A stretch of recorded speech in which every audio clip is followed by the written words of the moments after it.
একটা নেতা কর্মীর দিকে যদি কেউ চোখ তুলে তাকায়, এই দেশ আমাকে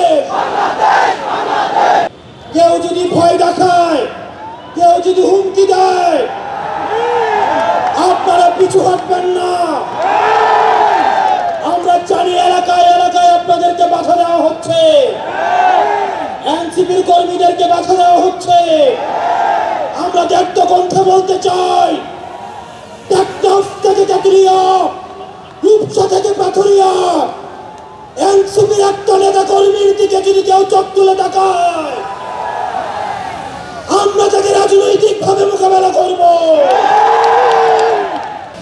আমাদের যদি জীবনও চলে যায়, আমরা তাদের দিক নির্দেশনা বাস্তবায়ন করব। ইনকিলাব ইনকিলাব ইনকিলাব ইনকিলাব, কোথায় কোথায় বাংলা ছাড়, এই দেশ আমার দেশ, এই দেশ আমার দেশ।